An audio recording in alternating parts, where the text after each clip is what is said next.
देखो आपको परमात्मा ने कैसे खोज लिया। ये अपना पिता है, ये अपना सच्चा हमदर्द है। बाकी यह संसार के जितने भी परिवार है, नाते रिश्ते हैं, ये हमने अस्थायी अपना या जीने के लिए रास्ता निकाल रखा है कि थोड़ा सा ठीक ये उस समय व्यतीत हो जा। बहुत सी ऐसी परिस्थितियां हैं जिनको सुनकर बड़ा दुख होता है। इस लोक का कोई भी ऐसा नाता हमारा साथ सदा नहीं देगा। अगर हम माता पिता को अपना समझते हैं, वो भी कभी भी हमारा साथ छोड़ सकते हैं, क्योंकि जिस लोक में जहां मृत्यु है वह हम किसको साथी माने कि हमारे साथ रह जाएगा। तो हम उनको अपना तो मानते हैं और मानना चाहिए कि हमारे साथ रह रहे हैं और उनमें प्रेम अपने आप हो जाता है। लेकिन इतना ध्यान जरूर रखना कि कभी भी यहां से जाना हो जाएगा। और सब हम नो सेट हो रहे हैं कि अभी नहीं मरेंगे, अभी तो उम्र छोटी है, अभी तो 30 वर्ष के हुए हैं, 40 के हुए हैं, 50, 60, 70, 80, 90 के हो लिए, 90 भी न सोचे अभी नहीं मरेंगे। चलो जब भी मालिक की दया होगी वह तो अलग बात है, परंतु इसका न्यो के नहीं पता हो कर जा। इस डर को याद रखोगे तो आप भक्ति कर पाओगे, नहीं तो भक्ति नहीं बनेगी, मोक्ष वाली नहीं बनेगी। सामान्य भक्ति कर रहे हो, इसका फल तो इतना दे देगा, आपको संसार में न्यारा टाल देगा, इतना सुख देगा, इतनी संपत्ति दे देगा। लेकिन वह संपत्ति काम क्या होगी बताओ।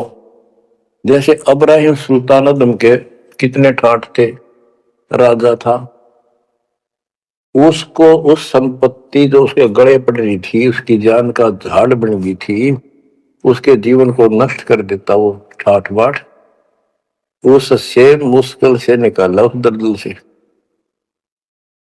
तो बच्चों थोड़ा सा हर पहलू पर ध्यान दो।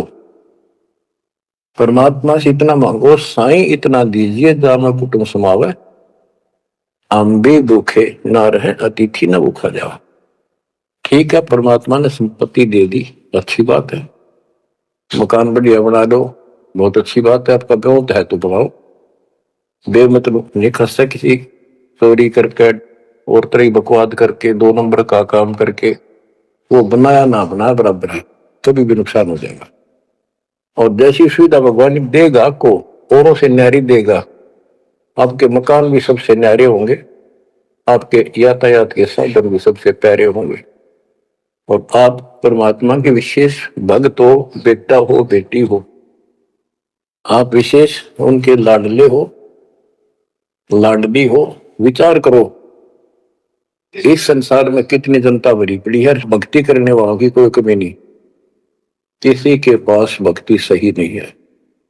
तो वो भक्ति करके अपने आप धोखा में बैठे हैं, उनके साथ धोखा हो रहा है। और आपके ऊपर कैसी गजब कृपा है कि आप सामान्य आत्मा हो, क्या आप सामान्य भक्त हो, भगतमती हो, लेकिन इस रजा को बनाकर रखोगे जो बात बनेगी। इस ज्ञान को नहीं सुनोगे, इसके ऊपर अमल नहीं करोगे, तुम उसे हो जाओगे जो आम संसार है। इस ज्ञान को सुन के आप प्रेरित हुए, मन की चाह बनी, चाह बनी तो राह मिली, यानी सच्चा मार्ग मिला।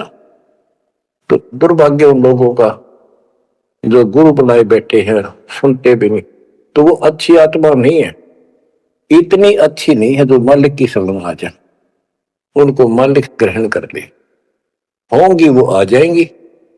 और इतना कुछ ज्ञान सुना दिया और स्पष्ट कह दिया तुम्हारे गुरु गलत बता रहे हैं, ये प्रमाण देखो, ये देखो।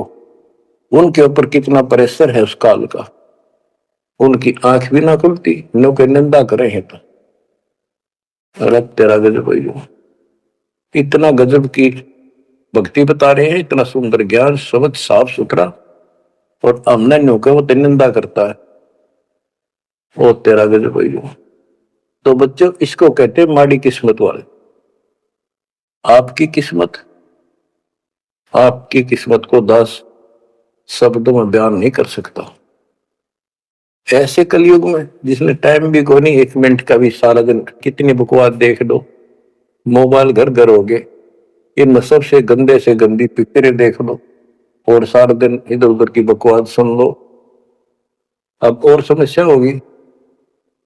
पहले तो कभी कभी रिश्तेदारों की बात हुआ करती, अब रोज कई कई बात हो, कोई कोई बात पर रोज लड़ाई हो जाए उनकी, कवासनी हो जाती है, नई समस्या और होगी इस तरह।